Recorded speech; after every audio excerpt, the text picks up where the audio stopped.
Churachandpur Kendra ki MLA LM Khokte masamaki wakarna hanjin phone tauki adubu pairakide. Athengbada phone pairakhi mikuptuda nupiduna police sipai thabira uhaina kaplaga phau haijaki. Mikuptuda LM Khokte paukhum amata piramda phone thamki. Tamthireba thodoktubu mamit makna uhoba angangsingna hojikchu ahingba saktam amagum ayekpa lai oina yektuna puthorakli. Hainaba lei awabadi lithok limkai koi. Lithokpham khangda omsinduna machak khangbagi awabadi angakpani. Maichak khangduna lanjanariba victim singi wari lithokpagi platform pibiba natraga tabiba haibasimak makoigi khwaidagi chawba sebani. Irangsi haurakpadagi victim kayagi wari aikhoina takre. Wari du taruraga mayolda leiruba aikhoina numittugi thodok pumba khanglaboi ningi. Me thadagi hauna victim singna RK production bu kaubirakpa matamda chap manaba wari lirakkadobai hekta ningi. Adubu aikhoigi video sina sakhini victim khudingdagi sungta tadriba anauba pau hekta phangi irang sigi anauba perspective amaga hekta thorai makhoina makhoigi wari sing asi miyamda lithoksaningi phongdokpa haitabasu kayani phongdokpada kibasu kayani counseling phangdraba depression amadi anxiety wanglaba miyoi kyasu tattana thengnajai ngasigi video sida ubigani oikiba amadi oirakliba kayagi tujung ningai oiba wafam sing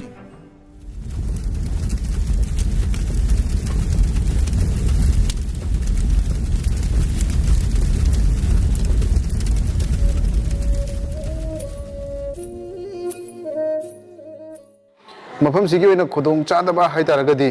खैगी ममा मपाना लाइरबा मचासु IS ओहनिंगी IPS ओहनिंगी doctor ओहनिंगी अदुना मफम सिदा लाइरिक फरफरबा तुंगी फ्यूचर गी अखोय आशा लैबा ngang yam yauri अदुना मफम सिदा लाइरिक पाबा अमदि स्कूल चथोक चसिनगी खुदोंग चादबा से मसे खितंग अखोयदा मायोंगने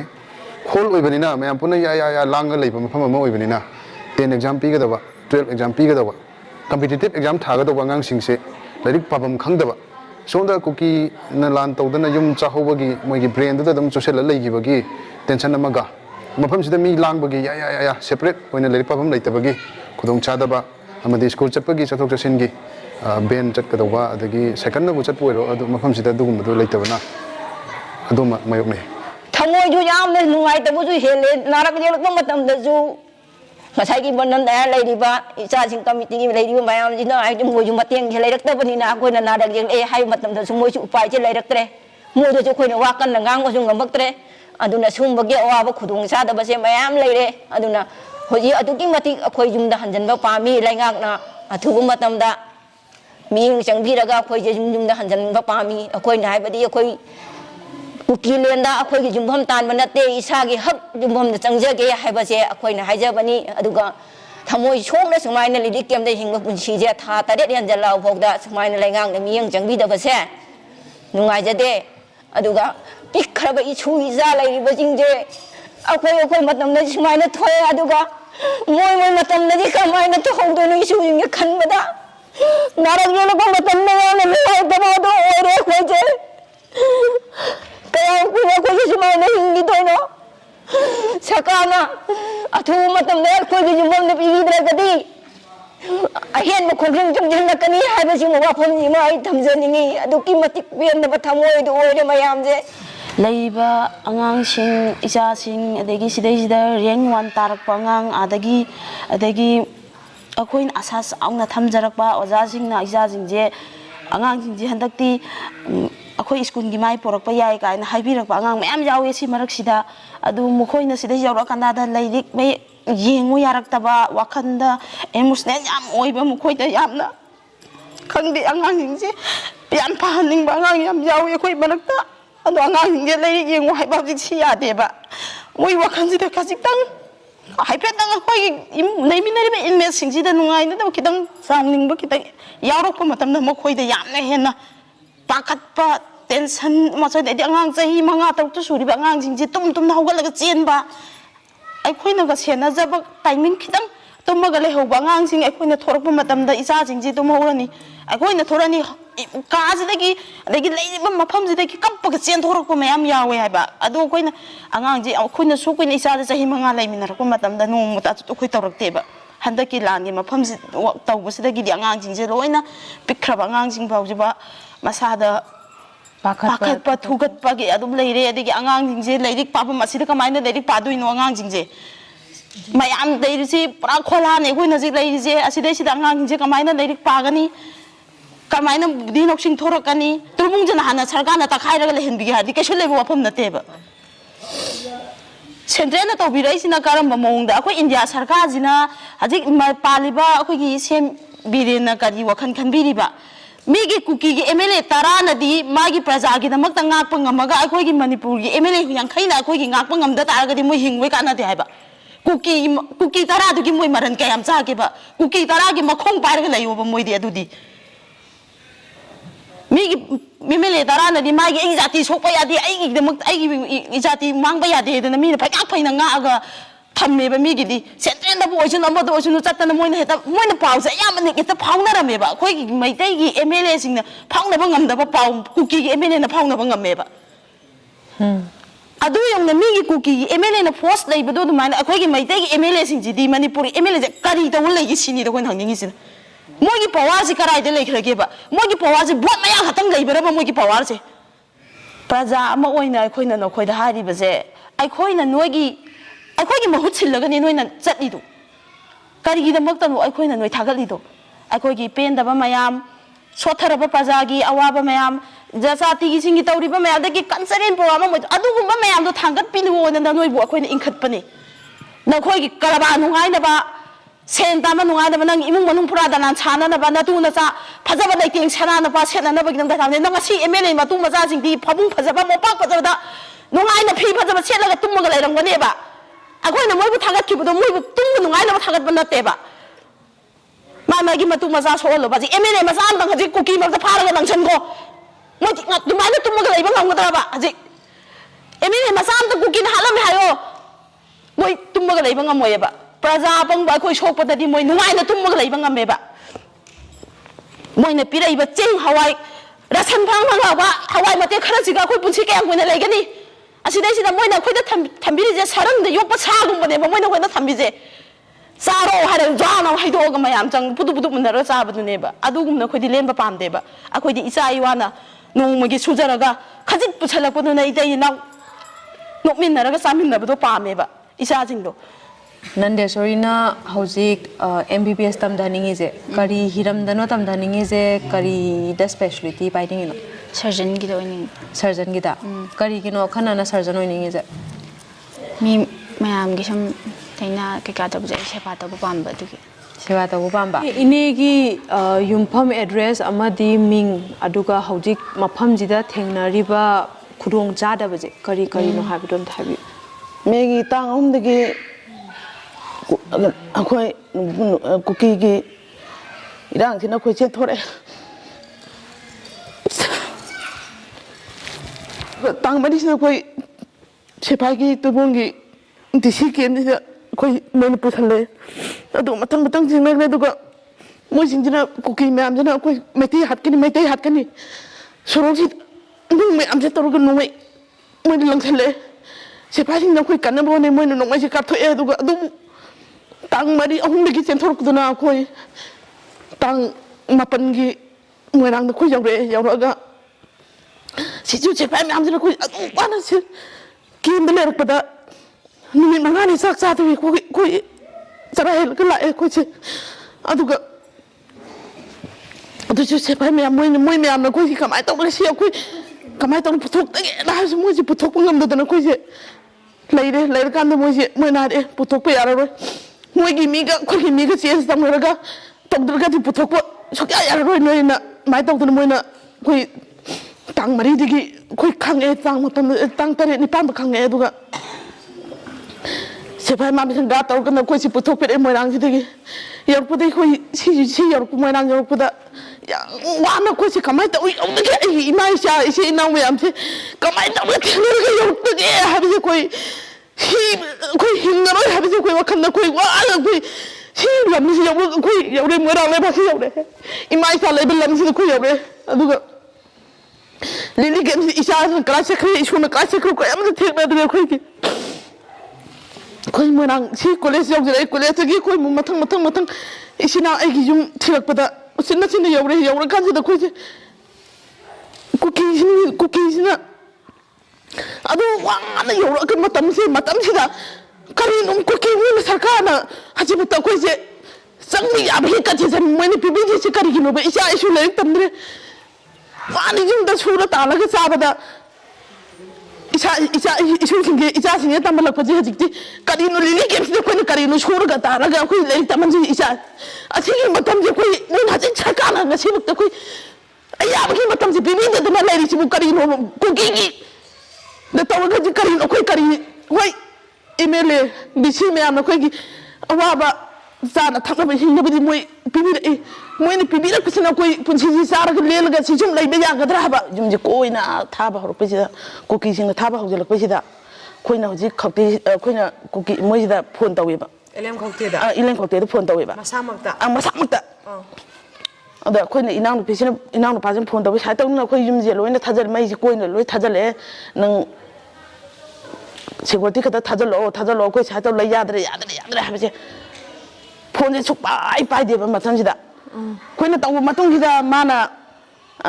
ꯐꯣꯟꯁꯦ ꯄꯥꯏꯔꯛꯇ ꯃꯇꯨꯡꯗ ꯑꯩꯈꯣꯏꯁꯦ ꯄꯥꯏꯔꯛꯇꯕꯅꯤ ꯑꯩꯈꯣꯏ ꯃꯨꯠꯊꯠꯂꯦꯀꯣ ꯑꯩꯈꯣꯏꯁꯦ ꯑꯉꯥꯡ ꯃꯌꯥꯝꯁꯤꯒ ꯆꯦꯟꯅꯔꯒ ꯋꯥꯅ ꯑꯩꯈꯣꯏ ꯆꯦꯜꯂꯒ ꯂꯣꯠꯅꯕ ꯑꯩꯈꯣꯏꯅ ꯇꯧꯅꯕꯁꯤꯗ ꯑꯃꯨꯛ ꯑꯗꯨꯒꯤ ꯃꯇꯨꯡꯁꯤꯗ ꯃꯥꯅ ꯐꯣꯟ ꯇꯧꯔꯛꯑꯦ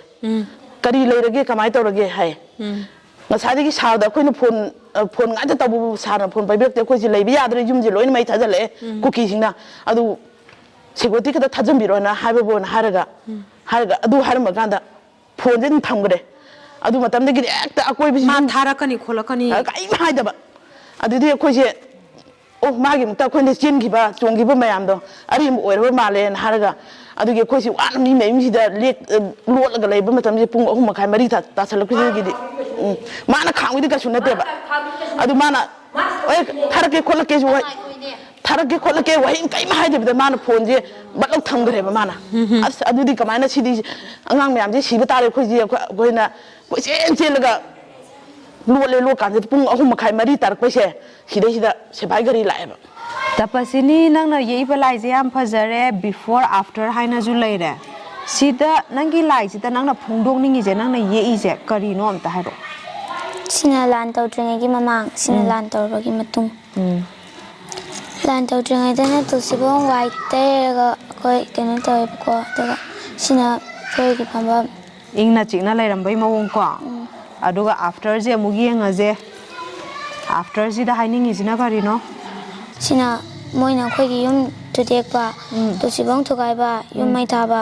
ꯑꯗꯨꯒꯨꯝꯕꯗꯣ ꯌꯦꯛꯄ ꯇꯄꯥꯁꯅꯤꯒꯤ ꯂꯥꯏ ꯃꯌꯥꯝꯁꯦ ꯑꯩꯈꯣꯏ ꯎꯖꯔꯦ ꯃꯥꯅ ꯌꯦꯛꯊꯣꯔꯛꯄꯗ ꯃꯥꯒꯤ ꯄꯨꯛꯅꯤꯡ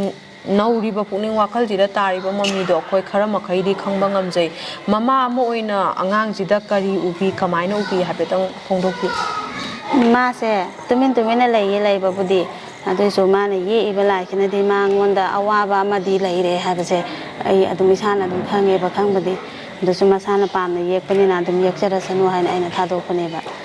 ꯑꯗꯣ ꯌꯦꯛꯄꯁꯦ ꯁꯤꯒꯨꯝꯕꯁꯤꯗꯤ ꯁꯨꯃꯥꯏꯅ ꯌꯦꯛꯑꯒ ꯑꯗꯨꯝ ꯂꯩꯔꯒꯗꯤ ꯃꯉꯣꯟꯗ ꯍꯌꯦꯡ ꯁꯣꯛꯂꯛꯀꯗ꯭ꯔꯥ ꯍꯥꯏꯅ ꯈꯜꯂꯦꯕ ꯑꯩꯅ ꯈꯟꯕꯕꯨꯗꯤ ꯑꯗꯨ ꯈꯪꯗꯦ ꯃꯁꯥꯅ ꯄꯥꯝꯖꯕꯅꯤ나 ꯑꯗꯨꯝ ꯌꯦꯛꯍꯜꯂꯒꯦꯅ ꯈꯜꯂꯦꯕ ꯑꯉꯥꯡ ꯅꯨꯄꯤ ꯃꯆꯥ ꯑꯃꯅ ꯌꯦꯛꯀꯜꯂꯤꯁꯦ ꯂꯩꯒꯨꯝꯕ ꯅꯠꯇ꯭ꯔꯒ ꯐꯤꯂꯝ ꯑꯦꯛꯇꯔ ꯑꯦꯛꯇ꯭ꯔꯦꯁꯀꯨꯝꯕ ꯀꯦꯃꯧꯕ ꯐꯤꯖꯣꯟꯒꯤ ꯌꯥꯝ ꯌꯦꯛꯅꯩ ꯆꯤꯡ ꯄꯥꯠꯀꯤ ꯌꯥꯝ ꯌꯦꯛꯅꯩ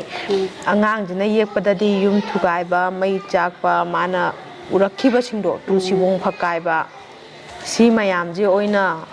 ꯃꯃꯤ ꯇꯥꯕꯒꯤ ꯃꯑꯣꯡ ꯑꯃꯗꯤ ꯑꯩꯈꯣꯏ ꯎꯖꯔꯦ ꯑꯗꯣ ꯃꯥ ꯍꯧꯖꯤꯛ ꯂꯥꯏꯔꯤꯛ ꯇꯝꯃꯤꯕ ꯅꯠꯇ꯭ꯔꯣ ꯇꯝꯃꯤ ꯂꯥꯏꯔꯤꯛ ꯇꯝꯕꯁꯤꯗ ꯁꯤꯅ ꯑꯀꯥꯏꯕꯒꯨꯝꯕ ꯎꯕꯗꯤ ꯊꯦꯡꯅꯕꯤꯕ꯭ꯔꯥ ꯑꯀꯥꯏꯕꯗꯤ ꯎꯗꯦꯕ ꯑꯩꯅ ꯎꯕꯗꯤ ꯑꯗꯨ ꯑꯣꯏꯔꯁꯨ ꯑꯆꯤꯛꯄꯗ ꯃꯥ ꯃꯊꯟꯗꯒꯨꯝꯕ ꯐꯝꯃꯒ ꯁꯤꯒꯨꯝꯕꯁꯦ ꯌꯦꯛꯀꯜꯂꯦꯕ ꯃꯥꯁꯦ ꯑꯗ ꯑꯍꯤꯡ ꯑꯊꯦꯡꯕꯒꯨꯝꯕ ꯁꯤꯒꯨꯝꯕꯗ ꯃꯥ ꯈꯔ ꯑꯗꯨꯝ ꯌꯦꯛꯑꯦꯕ ꯑꯗꯨ ꯃꯥꯅ ꯌꯦꯛꯏꯁꯦ ꯌꯦꯡꯕ ꯀꯥꯟꯗꯗꯤ ꯑꯁꯤꯒꯨꯝꯕꯁꯦ ꯌꯦꯛ ꯂꯩꯔꯝꯃꯦꯕ ꯍꯦꯛꯇ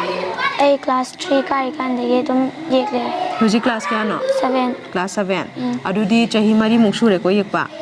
ꯑꯗꯣ ꯑꯣꯖꯥ ꯒꯨꯔꯨ ꯅꯥꯏꯅ ꯌꯦꯛꯄ꯭ꯔꯥ ꯀꯃꯥꯏꯅ ꯇꯧꯏ ꯀꯅꯥꯅ ꯇꯥꯛꯄꯤ ꯑꯣꯖꯥ ꯒꯨꯔꯨ ꯅꯥꯏꯗꯤ ꯏꯊꯟꯇꯅ ꯑꯗꯨꯝ ꯏꯁꯥꯗꯒꯤ ꯐꯥꯎꯔꯛꯄꯗꯨꯅ ꯑꯗꯨꯝ ꯌꯦꯛꯆꯕ ꯃꯈꯥ ꯇꯥꯅꯗꯤ ꯂꯥꯏ ꯌꯦꯛꯄꯁꯦ ꯀꯟꯇꯤꯅ꯭ꯌꯨ ꯇꯧꯅꯤꯡꯕ꯭ꯔꯥ ꯆꯥꯎꯔꯀꯥꯟꯗꯗꯤ ꯀꯩ ꯑꯣꯏꯅꯤꯡꯉꯦ ꯑꯥꯔꯇꯤꯁ ꯑꯐꯥꯎꯕ ꯑꯃ ꯑꯣꯏꯅꯤꯡꯉꯤ ꯑꯥꯔꯇꯤꯁ ꯑꯐꯥꯎꯕ ꯑꯃ ꯑꯣꯏꯅꯤꯡꯉꯦ RK ꯄ꯭ꯔꯗꯛꯁꯟ ꯇꯤꯝꯒ ꯂꯦꯞꯃꯤꯟꯅꯔꯤꯕꯁꯤꯅ ꯏꯊꯤꯡ ꯔꯤꯂꯤꯐ ꯀꯦꯝꯞꯗ ꯚꯣꯂꯨꯟꯇꯤꯌꯔ ꯑꯣꯏꯅ ꯊꯧ ꯄꯨꯕꯤꯔꯤꯕ ꯃꯌꯥꯝꯒꯤ ꯑꯋꯥꯠ ꯑꯄꯥ ꯌꯦꯡꯁꯤꯟꯕꯤꯔꯤꯕ ꯏꯕꯨꯡ ꯏꯄ꯭ꯋꯥ ꯉꯥꯛꯇꯅꯤ ꯁꯦꯀ꯭ꯔꯦꯇꯔꯤ ꯑꯣꯏꯕꯤꯔꯤꯕ ꯁꯅꯥꯍꯜꯗ ꯍꯥꯟꯅ ꯂꯥꯛꯆꯔꯒꯦ ꯁꯅꯥꯍꯜ ꯃꯐꯝꯁꯤꯗ ꯂꯩꯔꯤꯕ ꯔꯤꯂꯤꯐ ꯀꯦꯝꯞꯁꯤꯗ ꯆꯦꯡ ꯆꯥꯛꯄꯨꯗꯤ ꯂꯩꯉꯥꯛꯀꯤ ꯃꯥꯏꯀꯩꯗꯒꯤ DCꯒꯤ ꯃꯥꯏꯀꯩꯗꯒꯤ ꯃꯤꯠꯌꯦꯡ ꯆꯪꯕꯤꯔꯛꯏꯅ ꯑꯩꯈꯣꯏ ꯈꯪꯖꯩ ꯇꯥꯖꯩ ꯁꯤ ꯅꯠꯇꯕ ꯑꯇꯣꯞꯄ ꯈꯨꯗꯣꯡꯆꯥꯗꯕ ꯀꯔꯤ ꯊꯦꯡꯅꯕꯤꯕ ꯂꯩ ꯔꯤꯂꯤꯐ ꯀꯦꯝꯒꯤ ꯑꯣꯏꯅ ꯈꯨꯗꯣꯡꯆꯥꯗꯕꯁꯦ ꯍꯧꯖꯤꯛ ꯍꯧꯖꯤꯛ ꯐꯥꯎꯒꯤ ꯆꯥꯕꯒꯤ ꯑꯗꯒꯤ ꯃꯈꯣꯏꯅ ꯁꯤꯗ ꯂꯩꯕ ꯐꯥꯎꯕꯒꯤꯗꯤ ꯑꯩꯈꯣꯏꯒꯤ ꯂꯣꯀꯦꯜ ꯊꯥꯡꯒ ꯂꯣꯀꯦꯜ MLA ꯃꯤꯡ ꯑꯣꯏꯅ ꯄꯟꯖꯔꯕꯗ ꯇꯥꯃꯣ ꯔꯣꯕꯤꯟꯗ꯭ꯔꯣ ꯑꯃꯗꯤ DCꯒꯤ ꯑꯣꯐꯤꯁꯤꯌꯦꯜ ꯑꯩꯈꯣꯏꯒꯤ ꯅꯣꯗꯜꯁ ꯑꯣꯐꯤꯁꯥꯔꯁꯤꯡ ꯍꯥꯞꯄꯤꯗꯅ ꯑꯩꯈꯣꯏ ꯃꯣꯏꯅ ꯍꯧꯖꯤꯛ ꯐꯥꯎꯒꯤ ꯃꯐꯝꯁꯤꯗ ꯂꯩꯕꯒꯤ ꯑꯣꯏꯅꯗꯤ ꯌꯦꯡꯁꯤꯟꯕꯤꯔꯤꯑꯕ ꯃꯐꯝꯁꯤꯒꯤ ꯑꯣꯏꯅ ꯈꯨꯗꯣꯡꯆꯥꯗꯕ ꯍꯥꯏꯇꯥꯔꯒꯗꯤ ꯑꯩꯈꯣꯏꯒꯤ ꯃꯃꯥ ꯃꯄꯥꯅ ꯂꯥꯏꯔꯕ ꯃꯆꯥꯁꯨ IAS ꯑꯣꯏꯍꯟꯅꯤꯡꯉꯤ IPS ꯑꯣꯏꯍꯟꯅꯤꯡꯉꯤ ꯗꯣꯛꯇꯔ ꯑꯣꯏꯍꯟꯅꯤꯡꯉꯤ ꯑꯗꯨꯅ ꯃꯐꯝꯁꯤꯗ ꯂꯥꯏꯔꯤꯛ ꯐꯔꯕ ꯇꯨꯡꯒꯤ ꯐ꯭ꯌꯨꯆꯔꯒꯤ ꯑꯩꯈꯣꯏ ꯑꯁꯥ ꯂꯩꯕ ꯑꯉꯥꯡ ꯌꯥꯝ ꯌꯥꯎꯔꯤ ꯑꯗꯨꯅ ꯃꯐꯝꯁꯤꯗ ꯂꯥꯏꯔꯤꯛ ꯄꯥꯕ ꯑꯃꯗꯤ ꯁ꯭ꯀꯨꯜ ꯆꯠꯊꯣꯛ ꯆꯠꯁꯤꯟꯒꯤ ꯈꯨꯗꯣꯡꯆꯥꯗꯕꯁꯦ ꯃꯁꯤ ꯈꯤꯇꯪ ꯑꯩꯈꯣꯏꯗ ꯃꯥꯌꯣꯛꯅꯩ ꯍꯣꯜ ꯑꯣꯏꯕꯅꯤꯅ ꯃꯌꯥꯝ ꯄꯨꯟꯅ ꯌꯥ ꯂꯥꯡꯉ ꯂꯩꯕ ꯃꯐꯝ ꯑꯃ ꯑꯣꯏꯕꯅꯤ나 10 ꯑꯦꯛꯖꯥꯝ ꯄꯤꯒꯗꯕ 12 ꯑꯦꯛꯖꯥꯝ ꯄꯤꯒꯗꯕ ꯀꯝꯄꯤꯇꯤꯇꯤꯚ ꯑꯦꯛꯖꯥꯝ ꯊꯥꯒꯗꯧꯕ ꯑꯉꯥꯡꯁꯤꯡꯁꯦ ꯂꯥꯏꯔꯤꯛ ꯄꯥꯐꯝ ꯈꯪꯗꯕ ꯁꯣꯝꯗ ꯀꯨꯀꯤꯅ ꯂꯥꯟ ꯇꯧꯗꯅ ꯌꯨꯝ ꯆꯥꯍꯧꯕꯒꯤ ꯃꯣꯏꯒꯤ ꯕ꯭ꯔꯦꯟꯗꯨꯗ ꯑꯗꯨꯝ ꯆꯨꯁꯜꯂ ꯂꯩꯈꯤꯕꯒꯤ ꯇꯦꯟꯁꯟ ꯑꯃꯒ ꯃꯐꯝꯁꯤꯗ ꯃꯤ ꯂꯥꯡꯕꯒꯤ ꯌꯥ ꯁꯦꯄꯔꯦꯠ ꯑꯣꯏꯅ ꯂꯥꯏꯔꯤꯛ ꯄꯥꯐꯝ ꯂꯩꯇꯕꯒꯤ ꯈꯨꯗꯣꯡꯆꯥꯗꯕ ꯑꯃꯗꯤ ꯁ꯭ꯀꯨꯜ ꯆꯠꯄꯒꯤ ꯆꯠꯊꯣꯛ ꯆꯠꯁꯤꯟꯒꯤ ꯕꯦꯟ ꯆꯠꯀꯗꯧꯕ ꯑꯗꯒꯤ ꯁꯥꯏꯀꯜꯅꯕꯨ ꯆꯠꯄ ꯑꯣꯏꯔꯣ ꯑꯗꯨ ꯃꯐꯝꯁꯤꯗ ꯑꯗꯨꯒꯨꯝꯕꯗꯣ ꯂꯩꯇꯕꯅ ꯑꯗꯨꯝ ꯃꯥꯌꯣꯛꯅꯩ ꯑꯗꯣ ꯃꯍꯩ ꯃꯁꯤꯡ ꯂꯥꯏꯔꯤꯛ ꯇꯝꯐꯝꯒꯤꯁꯦ ꯄꯨꯔꯥ ꯀꯥ ꯑꯃ ꯄꯤꯕ ꯉꯝꯗ ꯇꯥꯔꯒꯁꯨ ꯃꯄꯥꯟꯗ ꯆꯧꯀꯤꯒꯨꯝꯕ ꯕꯦꯟꯆꯀꯨꯝꯕ ꯊꯥꯡꯗꯣꯛꯑꯀꯥꯟꯗ ꯚꯣꯂꯨꯟꯇꯤꯌꯔꯁꯤꯡꯒꯤꯔꯣꯝꯗꯒꯤ ꯁꯤꯟꯕ ꯌꯥꯕꯒꯤ ꯐꯤꯕꯝꯗꯤ ꯂꯩꯇꯕ꯭ꯔꯥ ꯑꯩꯈꯣꯏꯅ ꯁꯤꯟꯕꯁꯦ ꯇꯦꯕꯜ ꯃꯆꯥ ꯑꯃ ꯆꯤꯌꯔ ꯈꯔꯗꯤ ꯂꯩ ꯑꯗꯨꯅ ꯑꯉꯥꯡꯁꯤꯡꯁꯤꯒꯤ ꯑꯣꯏꯅ ꯇꯦꯕꯜ ꯑꯃꯃꯝ ꯆꯤꯌꯔ ꯑꯃꯃꯝꯒ ꯄꯤꯕꯗꯨꯗꯤ ꯑꯩꯈꯣꯏ ꯚꯣꯂꯟꯇꯤꯌꯔꯗꯁꯨ ꯌꯥꯝꯅ ꯐꯥꯏꯅꯥꯟꯁꯤꯌꯦꯜ ꯑꯩꯈꯣꯏ ꯁ꯭ꯄꯣꯟꯁꯔ ꯇꯧꯕ ꯉꯝꯗꯕ ꯂꯥꯏꯔꯕ ꯑꯣꯔꯒꯅꯥꯏꯖꯦꯁꯟ ꯃꯆꯥ ꯑꯃ ꯑꯣꯏꯖꯕꯅ ꯄꯨꯝꯅꯃꯛꯀꯤ ꯑꯣꯏꯅꯗꯤ ꯅꯤꯡꯕ ꯊꯨꯡꯕ ꯉꯝꯍꯟꯖꯗ꯭ꯔꯦ ꯍꯥꯏꯇꯥꯔꯦ ꯑꯗꯨꯒ ꯚꯣꯂꯨꯟꯇꯤꯌꯔꯁꯤꯡꯒꯤ ꯃꯥꯏꯀꯩꯗꯒꯤ RK ꯄ꯭ꯔꯗꯛꯁꯟꯗ ꯄꯥꯎ ꯐꯥꯎꯕꯤꯔꯛꯄ ꯃꯇꯝꯗ ꯃꯐꯝꯁꯤꯗ ꯍꯦꯟꯅ ꯃꯤꯌꯥꯝꯒꯤ ꯃꯤꯠꯌꯦꯡ ꯆꯪꯍꯟꯅꯤꯡꯕꯒꯤ ꯋꯥꯐꯝ ꯑꯃꯁꯨ ꯁꯅꯥꯍꯟꯅ ꯊꯝꯕꯤꯈꯤ ꯑꯗꯨ ꯑꯃꯨꯛꯇꯪ ꯍꯥꯏꯕꯤꯕ ꯌꯥꯒꯗ꯭ꯔꯥ ꯑꯩꯈꯣꯏꯁꯦ ꯏꯕꯨꯙꯧ ꯊꯥꯡꯖꯤꯡ ꯀꯝꯃꯨꯅꯤꯇꯤ ꯍꯣꯜ ꯏꯊꯤꯡꯒꯤ ꯁꯤꯗꯩꯁꯤꯗ ꯔꯤꯂꯤꯐ ꯀꯦꯝꯁꯦ ꯃꯦ ꯗꯦꯠ 3ꯒꯤ ꯃꯇꯨꯡ ꯗꯦꯠ 6 ꯑꯗꯨꯋꯥꯏꯗꯩ ꯍꯥꯡꯗꯣꯛꯆꯕꯅꯦ ꯃꯐꯝꯗꯨꯗ ꯂꯩꯔꯤꯉꯩꯗꯗꯤ ꯈꯨꯟꯒꯤ ꯃꯆꯤꯟꯁꯨ ꯑꯣꯏꯕ ꯁꯣꯔꯣꯛ ꯃꯄꯥꯟꯁꯨ ꯑꯣꯏꯕ ꯑꯗꯨꯅ ꯑꯩꯈꯣꯏꯒꯤ ꯃꯅꯤꯄꯨꯔꯗ ꯂꯩꯕꯤꯔꯤꯕ ꯑꯩꯈꯣꯏꯒꯤ ꯑꯣꯔꯒꯅꯥꯏꯖꯦꯁꯟ ꯀ꯭ꯂꯕ ꯂꯨꯞ ꯃꯌꯥꯝꯁꯤꯅ ꯂꯥꯛꯑꯀꯥꯟꯗ ꯁꯨꯝ ꯃꯇꯦꯡ ꯄꯥꯡꯕꯤꯕ ꯍꯧꯖꯤꯛꯄꯨꯗꯤ MLA ꯑꯩꯈꯣꯏꯒꯤ DC ꯃꯣꯏ ꯁꯥꯏꯠꯇꯒꯤ ꯑꯗꯨꯝ ꯊꯥꯗꯕꯤꯔꯤꯀꯣ ꯑꯗꯨꯕꯨ ꯑꯍꯦꯟꯕ ꯃꯇꯦꯡ ꯄꯥꯡꯕꯤꯅꯤꯡꯕꯁꯤꯡꯅ ꯔꯤꯂꯤꯐ ꯀꯦꯝꯞꯇ ꯄꯥꯡꯖꯒꯦ ꯍꯥꯏꯕ ꯃꯇꯝꯗ ꯑꯩꯈꯣꯏ ꯔꯤꯂꯤꯐ ꯀꯦꯝꯞꯁꯤꯗꯤ ꯍꯧꯖꯤꯛꯁꯦ ꯁꯦꯟꯗ꯭ꯔꯥ ꯇꯨꯔꯤꯁ ꯔꯤꯁꯣꯔꯠ ꯍꯤꯜꯂꯣꯛ ꯍꯥꯏꯔꯤꯕ ꯀꯆꯟꯁꯤꯗ ꯍꯣꯡꯖꯤꯟꯕꯗꯒꯤ ꯃꯤꯅ ꯎꯕꯤꯕ ꯃꯤꯅ ꯈꯪꯕꯤꯕ ꯊꯦꯡꯅꯕꯤꯕꯁꯦ ꯌꯥꯝꯅ ꯍꯟꯊꯈꯤꯕ ꯍꯥꯏꯇꯥꯔꯦꯅꯦ ꯑꯗꯨꯅ ꯔꯤꯂꯤꯐ ꯀꯦꯝꯞꯇ ꯃꯇꯦꯡ ꯄꯥꯡꯕ ꯂꯥꯛꯄ ꯈꯣꯠꯄ ꯈꯤꯇꯪ ꯍꯟꯊꯔꯦ ꯑꯗꯨꯒ ꯑꯩꯅ ꯈ꯭ꯋꯥꯏꯗꯒꯤ ꯅꯨꯡꯉꯥꯏꯖꯗꯕ ꯑꯃꯅ ꯑꯁꯨꯃꯥꯏ ꯍꯥꯏꯌꯦ ꯏꯟꯃꯦꯠꯁꯤꯡꯁꯤꯅ ꯏꯕꯨꯡꯉꯣ ꯅꯈꯣꯏꯅ ꯇꯧꯔꯤꯁꯤꯗ ꯑꯩꯈꯣꯏ ꯄꯦꯟꯗꯕꯗꯤ ꯅꯠꯇꯦ ꯊꯥ 7 ꯍꯦꯟꯖꯤꯜꯂꯛꯂꯕ ꯑꯁꯤ ꯐꯥꯎꯕꯗ ꯑꯩꯈꯣꯏꯕꯨ ꯅꯨꯃꯤꯗꯥꯡꯒꯤ ꯆꯥꯛ ꯆꯔꯥ ꯑꯃ ꯑꯌꯨꯛꯀꯤ ꯆꯥꯛ ꯆꯔꯥ ꯑꯃ ꯆꯥꯔꯒ ꯃꯐꯝꯁꯤꯗ ꯄꯤꯔꯤꯕ ꯐꯤꯔꯣꯜ ꯈꯔꯁꯦ ꯁꯦꯠꯂꯒ ꯃꯐꯝꯁꯤꯗ ꯁꯨꯝ ꯐꯥꯖꯤꯜꯂ ꯊꯝꯕꯁꯦ ꯃꯤꯑꯣꯏꯕ ꯑꯃ ꯑꯣꯏꯅ ꯑꯩꯉꯣꯟꯗ ꯊꯣꯛꯑꯒꯁꯨ ꯁꯨꯡꯅꯨꯡ ꯅꯨꯡꯉꯥꯏꯔꯣꯏ ꯀꯅꯥꯒꯨꯝꯕ ꯑꯃ ꯊꯣꯛꯑꯒꯁꯨ ꯁꯨꯡꯅꯨꯡ ꯅꯨꯡꯉꯥꯏꯔꯣꯏ ꯑꯗꯨꯅ ꯌꯥꯔꯒꯗꯤ ꯂꯩꯉꯥꯛꯅ ꯃꯔꯤ ꯂꯩꯅꯕꯁꯤꯡꯅ ꯃꯈꯣꯏꯒꯤ ꯍꯥꯟꯅꯒꯤ ꯂꯩꯖꯔꯛꯈꯤꯕ ꯂꯥꯏꯔꯔꯒꯁꯨ ꯈꯥꯡꯄꯣꯛ ꯑꯣꯏꯔꯒꯁꯨ ꯑꯃꯟꯕ ꯑꯣꯏꯔꯒꯁꯨ ꯅꯤꯡꯇꯝꯕ ꯇꯪꯗꯨ ꯂꯩꯇꯥꯕ ꯃꯁꯥꯒꯤ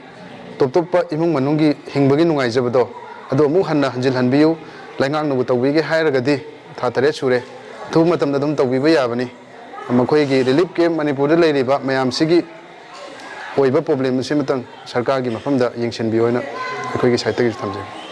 ꯂꯩꯉꯥꯛꯀꯤ ꯃꯥꯏꯀꯩꯗꯒꯤ ꯍꯧꯖꯤꯛ ꯄꯥꯡꯉꯛꯏꯕ ꯃꯇꯦꯡꯁꯤꯡꯁꯦ ꯁꯤ ꯊꯥ ꯈꯨꯗꯤꯡꯒꯤ ꯄꯥꯡꯉꯛꯄ ꯍꯥꯏꯕ ꯂꯩꯔꯝꯒꯅꯤ ꯋꯥꯟ ꯇꯥꯏꯝ ꯄꯥꯡꯉꯛꯄ ꯍꯥꯏꯕ ꯂꯩꯔꯝꯒꯅꯤ ꯀꯔꯤ ꯀꯔꯤ ꯂꯩ ꯍꯥꯏꯕꯇꯪ ꯆꯥꯕ ꯊꯛꯄꯒꯤ ꯑꯣꯏꯅꯗꯤ 10 ꯗꯦꯖꯀꯤ ꯑꯣꯏꯅ ꯑꯗꯨꯝ ꯑꯩꯈꯣꯏ MLAꯒꯤ ꯁꯥꯏꯠꯇꯒꯤ ꯂꯥꯛꯑꯦ ꯑꯗꯨꯒ ꯑꯅꯥꯕꯒꯤ ꯃꯁꯤꯗ ꯀꯩ ꯀꯩ ꯌꯥꯎꯏ ꯆꯥꯕ ꯊꯛꯄ ꯍꯥꯏꯕꯁꯦ ꯆꯦꯡ ꯍꯋꯥꯏ ꯑꯂꯨ ꯕꯦꯁꯣꯟ ꯑꯩꯈꯣꯏꯒꯤ एवरीथिंग ꯂꯣꯏ ꯌꯥꯎꯔꯦ ꯊꯥꯎ ꯊꯨꯝ ꯂꯣꯏꯅ ꯌꯥꯎꯔꯦ ꯀꯣꯜꯒꯦꯠ ꯁꯥꯄꯣꯟ ꯁꯝꯄꯨ ꯒꯨꯗ ꯅꯥꯏꯠ ꯀꯥꯡꯒꯤ ꯑꯗꯒꯤ ꯑꯄꯤꯛꯄꯗꯒꯤ ꯑꯄꯤꯛꯄ ꯗꯔꯀꯥꯔ ꯇꯥꯕ ꯂꯣꯏꯅ ꯌꯥꯎꯔꯦ ꯐꯦꯃꯤꯂꯤ ꯑꯃ ꯄꯥꯟꯕꯒꯤ ꯌꯥꯕꯒꯤ ꯂꯣꯏ ꯌꯥꯎꯔꯦ ꯗꯨꯛ ꯌꯥꯎꯔꯦ ꯗꯨꯛ ꯐꯥꯎ ꯌꯥꯎꯔꯦ ꯑꯗ ꯑꯩꯈꯣꯏꯅ ꯍꯥꯏꯔꯨꯗꯕ ꯍꯥꯞꯆꯤꯟꯕꯤꯔꯛꯄꯁꯨ ꯑꯗꯨꯝ ꯌꯥꯎꯔꯦ ꯑꯗꯨꯒ ꯑꯅꯥ ꯑꯌꯦꯛꯀꯤ ꯌꯥꯝꯅ ꯂꯨꯕ ꯂꯥꯛꯑꯒꯅ ꯑꯩꯈꯣꯏꯒꯤ DCꯒꯤ ꯑꯣꯐꯤꯁꯇ ꯐꯝꯕꯤꯔꯤꯕ ꯃꯤꯡ ꯑꯣꯏꯅ ꯄꯟꯖꯔꯕꯗ ꯑꯩꯈꯣই ꯇꯥꯃꯣ ꯕꯣꯕꯤ శर्मा ADM मागा तानजरकांदा अखोइगी मरी लेनबो हॉस्पिटलसिंगदा फ्री ऑफ कॉस्ट अयाम्बा लेयिंगबा ऑपरेशन तौबा दुमाइना तौजे हौजिक तसेंगना मयामना करिगुमा मतेंग पांगबिगे हाइना चंगकपा तारगदी ख्वाइदगी मरु ओइना दरकार तारिबसे करिनि हाइना थंबिगने हौजिकसे